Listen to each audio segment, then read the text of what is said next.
ಹೊಸದುರ್ಗ ಪಟ್ಟಣದಲ್ಲಿ ಶಾಸಕರು ಹಾಗೂ ರಾಜ್ಯ ಆಹಾರ ನಿಗಮದ ಅಧ್ಯಕ್ಷರಾದ ಬಿಜಿ ಗೋವಿಂದಪ್ಪನವರು ಮಾಧ್ಯಮಗೋಷ್ಠಿ ನಡೆಸಿದರು. ಸ್ಥಳೀಯ ಶಾಸಕರ ಕಚೇರಿಯಲ್ಲಿ ಜರುಗಿದ ಪತ್ರಿಕಾಗೋಷ್ಠಿಯಲ್ಲಿ ಹಲವು ವಿಷಯಗಳನ್ನು ಚರ್ಚಿಸಿದರು.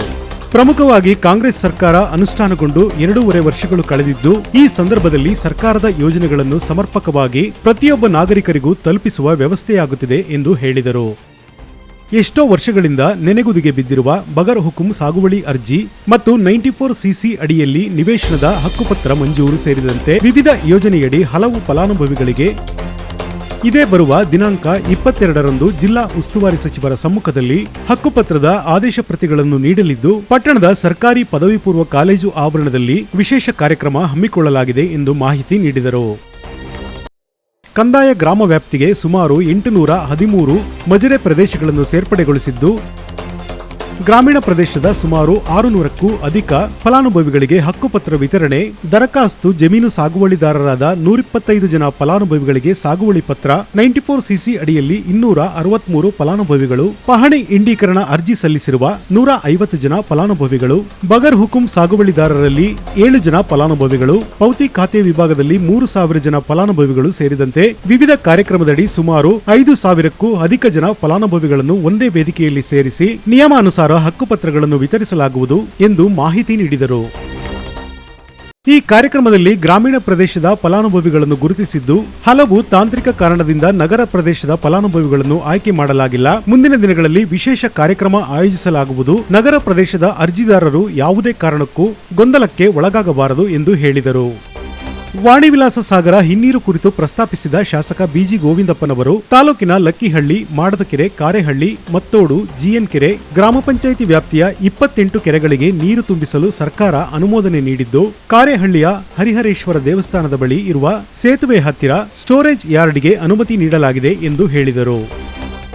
ಈಗಾಗಲೇ ವಾಣಿವಿಲಾಸ ಹಿನ್ನೀರಿನ ಮುಳುಗಡೆ ಪ್ರದೇಶದ ವ್ಯಾಪ್ತಿಯಲ್ಲಿ ಸಮೀಕ್ಷೆ ನಡೆಸಲಾಗಿದ್ದು, ಮುಳುಗಡೆಯಾಗಿರುವ ಪಹಣಿ ಜಮೀನುಗಳಿಗೆ ಮಳೆ ಆಶ್ರಿತ ಜಮೀನಿಗೆ ಹೆಕ್ಟೇರ್ಗೆ 17,000 ರೂಪಾಯಿ, ನೀರಾವರಿ ಆಧಾರಿತ ಜಮೀನಿಗೆ ಹೆಕ್ಟೇರ್ಗೆ 25,000 ರೂಪಾಯಿ ಪರಿಹಾರ ಧನವನ್ನು ನಿಗದಿಗೊಳಿಸಲಾಗಿದ್ದು, ಶೀಘ್ರದಲ್ಲಿ ಪರಿಹಾರ ಕ್ರಮಗಳನ್ನು ಕೈಗೊಳ್ಳಲಾಗುವುದು ಎಂದು ಹೇಳಿದರು. ಮತ್ತು ಈ ವಿಷಯದಲ್ಲಿ ವಿರೋಧ ಪಕ್ಷಗಳು ರಾಜಕೀಯ ಮಾಡುತ್ತಿದ್ದು, ಸಾರ್ವಜನಿಕರಿಗೆ ತಪ್ಪು ಮಾಹಿತಿ ನೀಡಿ ದಾರಿ ತಪ್ಪಿಸುವ ಕೆಲಸ ಮಾಡುತ್ತಿವೆ ಎಂದು ವಿರೋಧ ಪಕ್ಷಗಳನ್ನು ಕುಟುಕಿದರು.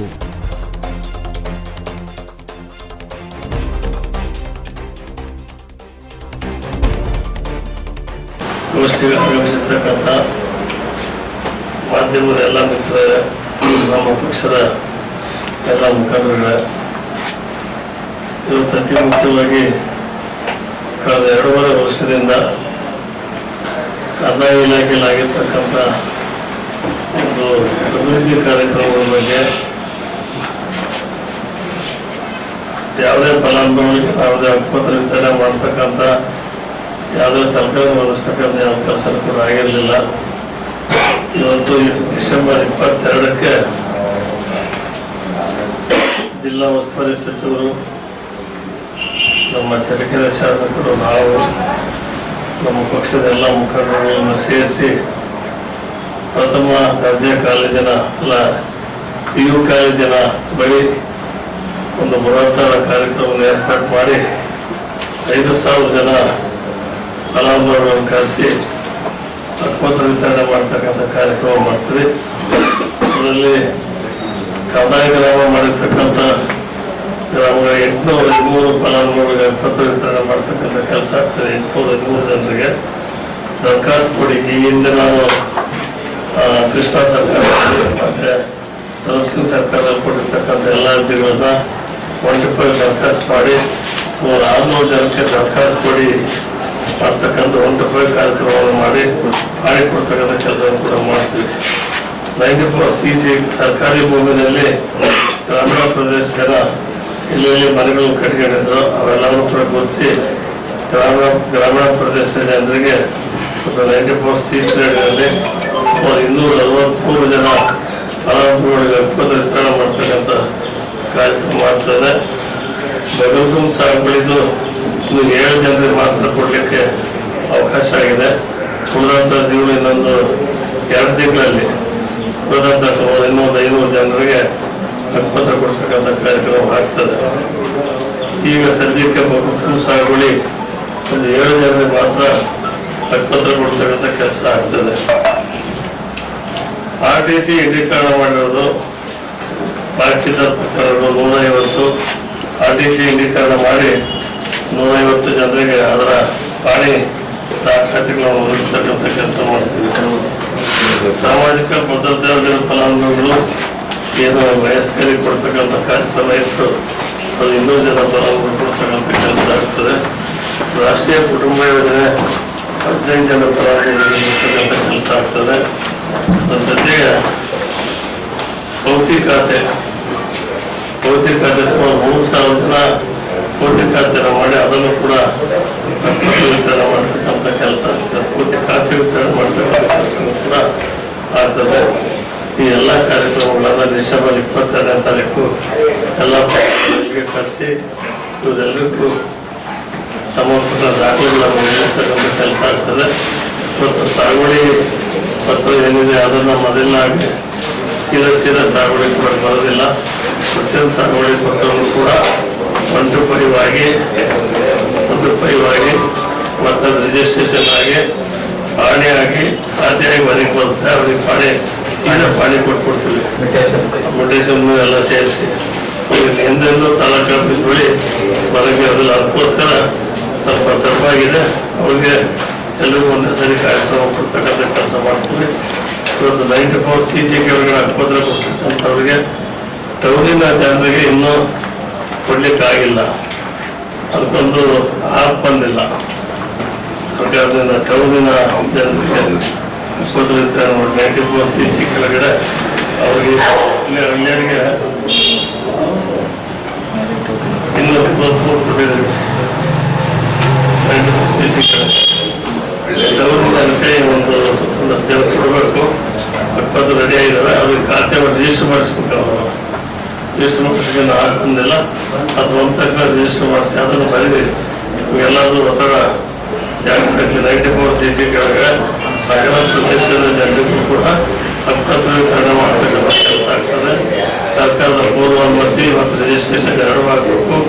ಅದಾಗ ತನಕ ಸ್ವಲ್ಪ ಒಂದು 40 ದಿವಸ ಲೇಟ್ ಆಗುತ್ತೆ. ಅಲ್ಲಿವರೆಗೂ ಕಾದಿದ್ದು ಹಕ್ಕುಪತ್ರಗಳನ್ನು ಪಡ್ಕೋಬೇಕಾಗಿ ವಿನಂತಿ ಮಾಡ್ತೀವಿ ಅಂತ ಹೇಳಿ ಮತ್ತು ಕಂದಾಯ ಇಲಾಖೆ ನಿನ್ನೆ ಹಾಸನದಲ್ಲಿ ನಮ್ಮ ಮುಖ್ಯಮಂತ್ರಿಗಳು ಮತ್ತು CM ಅವರು ಇದೇ ಕೆಲಸ ಮಾಡಿದ್ದೀನಿ.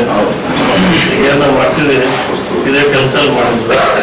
ಇವತ್ತು ನಾವು ಕೂಡ ಇದೇ ಕೆಲಸ ಇವತ್ತು ನಮ್ಮ ತಾಲೂಕಿನಲ್ಲಿ ಮಾಡ್ತಾ ಇದ್ವಿ. ಇವತ್ತು ಈ ಬ್ರಿಟಿಷರ ಕಾಲದಲ್ಲಿದ್ದಂಥ ಕಾನೂನನ್ನು ತೆಗೆದುಹಾಕಿ ನಮ್ಮ ಕಂದಾಯ ಇಲಾಖೆ ಸಚಿವರು ಕೃಷ್ಣಬೈರೇಗೌಡರು ಹೊಸ ಕಾನೂನು ತಂದು ಹೊಸ ಪದ್ಧತಿನ ತಂದು ರೈತರಿಗೆ ಬಹಳ ಸುಲಭವಾದ ಮಾರ್ಗದಲ್ಲಿ ರೈತರಿಗೆ ಎಲ್ಲ ಥರದ ಸೌಲಭ್ಯಗಳು ಸಿಗ್ತಕ್ಕಂಥ ಕೆಲಸವನ್ನು ಮಾಡಿದರೆ ಅಷ್ಟನ್ನು ಅನುಷ್ಠಾನಕ್ಕೆ ತಂದರೆ ರೈತರಿಗೆ ಎಂದೆಂದೂ ಎಲ್ಲ ಕಚೇರಿ ಬಳಿ ರೆಕಾರ್ಡನ್ನು ಬಳಸಿಲ್ಲ ಅಂದ್ರೆ ಉತ್ತಮವಾದ ಕೆಲಸ ಕಂದಾಯ ಇಲಾಖೆ ಕಂದಾಯ ಸಚಿವರು ನಮ್ಮ ಸರ್ಕಾರ ಮಾಡಿದೆ. ನಮ್ಮ ಸರ್ಕಾರದ ಈ ಕಾರ್ಯಕ್ರಮಗಳನ್ನು ಕಂದಾಯ ಇಲಾಖೆ ಕಾರ್ಯಕ್ರಮಗಳನ್ನು ನಾವೆಲ್ಲರೂ ಕೂಡ ಜನಪರವಾಗಿ ಶ್ಲಾಘನೆ ಮಾಡಿ ಅವ್ರು ಮಾಡಿರ್ತಕ್ಕಂಥ ಎಲ್ಲ ಕಾರ್ಯಕ್ರಮಗಳನ್ನು ಅನುಷ್ಠಾನ ತರ್ತಕ್ಕಂಥ ಒಂದು ದೊಡ್ಡ ಜವಾಬ್ದಾರಿ ಹೊಣೆಗಾರಿಕೆ ನಮ್ಮಲ್ಲಿದೆ. ಆ ಹೊಣೆಗಾರಿಕೆಯನ್ನು ಈ ತಾಲೂಕಿನ ನಮ್ಮ ಮತದಾರರಿಗೆ ಕೊಟ್ಟಿದ್ರು. ಅದರ ಸಂಬಂಧ ಸರಿಯಾಗಿ ನಿಭಾಯಿಸಿ ಎಲ್ಲರಿಗೂ ಅವರ ಹಕ್ಕುಪತ್ರಗಳು ಕೊಡ್ತಕ್ಕಂಥ ಕೆಲಸವನ್ನು ನಾವು ಮಾಡ್ತಾ ಇದ್ದೀವಿ ಅಂತಕ್ಕಂಥ ಮಾತನ್ನು ತಿಳಿಸಿ ಈ ಲೆಕ್ಕೇಲಿ ಪಂಚಾಯಿತಿ, ಆಮೇಲೆ ಮಾರ್ಕೇರಿ ಪಂಚಾಯಿತಿ, ಕಾರೇಲಿ ಪಂಚಾಯಿತಿ, ಮತ್ತೂರು ಪಂಚಾಯಿತಿ, ಮುರುದೇಶ್ವರ ಪಂಚಾಯಿತಿ, ಅದೇನಿದು ಮುರುದೇಶ್ವರ ಪಂಚಾಯಿತಿ ಎಲ್ಲ ಪಂಚಾಯತ್ ಕೂಡ ಸುತ್ತಳತೆಯಲ್ಲಿ ಇಲ್ಲಿ ಸಾಗರ ನೀರಿದೆ. ಆದರೆ ನೀರನ್ನು ಯಾವುದೇ ಕೆರೆಗೆ ಯಾವುದೂ ಬಳಸೋಕೆ ಆಗ್ತಿರಲಿಲ್ಲ. ಒಂದು ಕಗ್ಗಂಟಾಗಿ ಹೋಗಿತ್ತು. ಅಲ್ಲಿನ ಜನರಲ್ಲೂ ಕೂಡ ಪ್ರತಿನಿತ್ಯ ನಮಗೆ ಕೇಳ್ತಿದ್ರು, ನಮಗೇನು ಸಹಾಯ ಮಾಡಲಿಲ್ಲ, ನೀರಿನ ಸಹಾಯ ಆಗಿಲ್ಲ, ಕೆರೆಗಳಿಗೆ ನೀರು ಕೊಡಲಿಲ್ಲ ಅಂತಕ್ಕಂಥ ಮಾತನ್ನು ಪ್ರಸ್ತಾಪ ಮಾಡ್ತಿದ್ರು. ಹಾಗಾಗಿ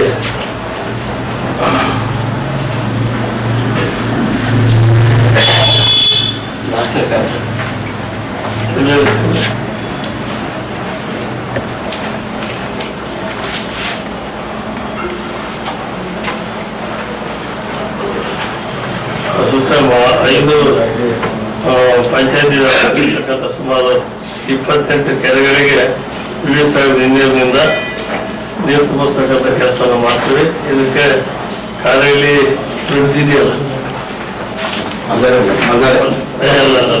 ಹರಿಹರೇಶ್ವರ ದೇವಸ್ಥಾನದ್ದು ಹೊಸ ಬ್ರಿಡ್ಜ್ ಇದೆ. ಅಲ್ಲಿ ವೇದಾವತಿ ನೀರಿನ ಸಂಗಮ, ವೇದಾವತಿ ನದಿ ಮತ್ತು ವಿವಿಧ ಸಾಗರದ 2 ಸಂಗಮ ಆಗ್ತದೆ. ಆ ಸಂಗಮ ಪ್ರದೇಶಕ್ಕೆ ಮೋಟರ್ ಅಳವಡಿಸಿ ಅದನ್ನು ಎತ್ತರ ಪ್ರದೇಶಕ್ಕೆ ತಗೊಂಡೋಗಿ ಅಲ್ಲಿಂದ ಈ ಕೆರೆಗಳಿಗೆ ಪೈಪ್ ಲೈನ್ ನೀರು ಹರಿಸ್ತಕ್ಕಂಥ ಕೆಲಸವನ್ನು ಮಾಡ್ತಾರೆ. ಅದೊಂದು ಅತಿ ಶೀಘ್ರ ಗೌರ್ಮೆಂಟ್ ಆದೇಶ ಆಗಿದೆ, ಬಾಯಿ ಮಾತಲ್ಲ, ಸರ್ಕಾರದ ಆದೇಶ ಹೊರಬಿದ್ದಿದೆ. ಇದ್ರ ಜೊತೆಗೆ ಹಿಂದಿನ ಪ್ರದೇಶದ ಮುಳುಗಡೆ ಪ್ರದೇಶ 994 ರೈತರಿಗೆ ಬೆಳೆ ಹಾನಿ ಪರಿಹಾರ ಬಿಜೆಪಿಯವರು ಸುಳ್ಳು ಪ್ರಚಾರ ಮಾಡಿದ್ರು, ಶಾಸಕರು ಅಂತ ಹೇಳಿ ಅಲ್ಲಿ 994 ಎಕರೆಗೆ ಇವತ್ತು 994 ಅದರಲ್ಲಿ ತೋಟಗಾರಿಕೆ ಬೆಳೆ,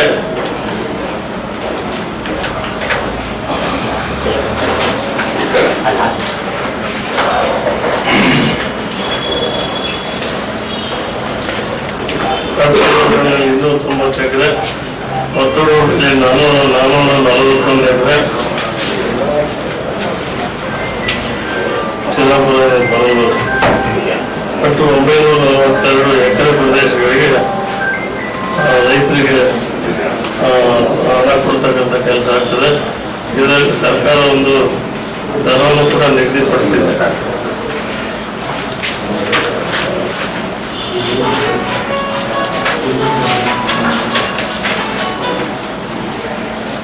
ಪ್ರತಿ ಹೆಕ್ಟೇರ್ಗೆ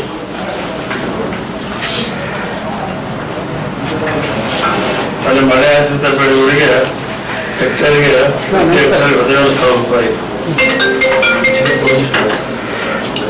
ನೀರಾವರಿ ಬೆಳೆಗೆ 25,000. ಈ ನೀರು ಪ್ರದೇಶಕ್ಕೆ ಹಾಳಾಗೋಗಿರ್ತಕ್ಕಂಥದ್ದು.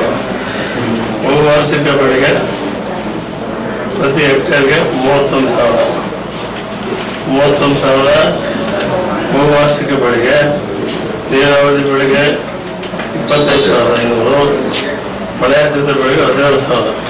ಈ ದರವನ್ನು ಸರ್ಕಾರ ನಿಗದಿ ಮಾಡಿ ಈ 940 ಫಲಾನುಭವಿಗಳಿಗೂ ಕೂಡ ಹಣ ಕೊಡ್ತಕ್ಕಂಥ ಕೆಲಸ ಮಾಡೋಕ್ಕೆ ಈಗಾಗಲೇ ಸರ್ಕಾರ ಆದೇಶ ಹೊರಡಿಸಿದೆ. ಆದೇಶದ ಕಾಪಿಯನ್ನು ಕೊಡ್ತೀವಿ. ಇದನ್ನು ಸಾರ್ವಜನಿಕವಾಗಿ ಈ ವಿಜಯನಗರ ಮತ್ತೊಬ್ಬರು ಅವ್ರದೇ